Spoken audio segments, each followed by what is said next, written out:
What if I told you that in America's most populous state, election results can drag on for weeks, leaving voters in the dark and fueling national outrage?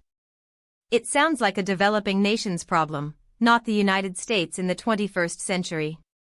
Yet, here we are again, with California's primary election results still undecided, and a crucial tallying process that's drawing fire from across the political spectrum. Before we dive into the heart of this electoral mess, if you want to stay on top of everything happening in U.S. politics, from the state houses to the Beltway, hit that subscribe button right now and leave a like. It genuinely helps this channel stay afloat and bring you the critical analysis you need. As of Thursday morning, the race for California governor is still a nail-biter. Republican Steve Hilton is currently holding a slim lead, but it's a precarious one, sitting at roughly 28% of the vote. Trailing him are the two heavyweights from the Democratic Party. Former Biden official Xavier Becerra is at 25%, and billionaire Tom Steyer is close behind at 20%. Remember, in California's unique primary system, only the top two vote-getters advance to the general election in November, regardless of party affiliation. This means a Republican could potentially face off against another Republican, or two Democrats could battle it out, all depending on who garners the most votes. And then there's Los Angeles, the city of angels, currently locked in its own electoral suspense. Incumbent Mayor Karen Bass has managed to secure her spot in the November runoff, a testament to her established presence.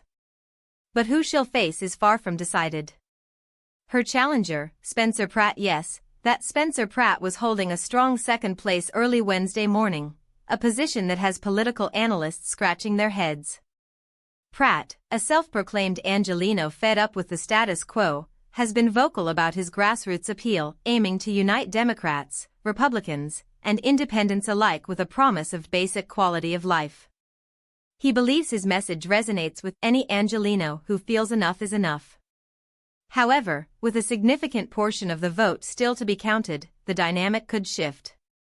Trailing Pratt is Nithya Raman, a progressive candidate, who was at 22% early on. This prolonged uncertainty isn't an anomaly, it's becoming California's electoral signature. The state has faced routine criticism for its sluggish election system, with key races often remaining undecided for days, sometimes even weeks, after Election Day. This isn't just a local issue, it's a national talking point. The Republican National Committee has been vocal, railing against California's late mail-in ballot counting amidst ongoing national litigation, calling the system absurd. Even top political data analyst Nate Silver has weighed in, stating on X that the fact California elections can't be resolved for weeks is kind of insane and that such delays are indicative of failed state stat. He argues that it should be far more stigmatized and is a prime example of learned helplessness. So, why does this happen? It boils down to California's progressive approach to voting. The state relies heavily on mail voting, and under California law, every registered voter receives a mail-in ballot. Crucially, ballots that arrive at election offices up to a week after Election Day are considered valid, provided they were postmarked by Election Day. In incredibly tight races, where a handful of votes can decide the outcome, this thorough review process, while designed for inclusivity, can lead to extended periods of ambiguity. Voters are left in limbo, unsure who will advance and who will be left on the sidelines, all while the election officials painstakingly go through every ballot.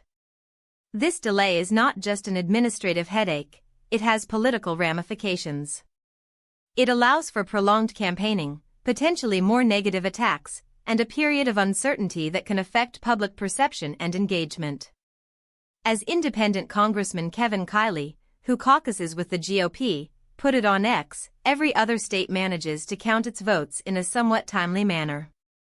California's inability to competently handle the basic administration of democracy is embarrassing. It's also indicative of why our state has so many other problems. What does this mean for the future? It raises serious questions about the efficiency and perception of our democratic processes. Is this thoroughness a feature or a bug? Does this extended counting period disenfranchise voters by delaying clarity, or does it empower them by ensuring every voice is heard? And can a state as influential as California afford to have its electoral outcomes shrouded in such prolonged mystery?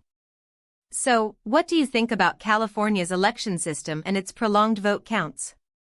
Is it a necessary evil for ensuring every vote is counted, or is it a broken system that needs a drastic overhaul? Drop your opinion in the comments below. I read every single one. This is more than just about who wins or loses, it's about the integrity and efficiency of our democracy. And until California sorts out its electoral complexities, the nation will continue to watch and question.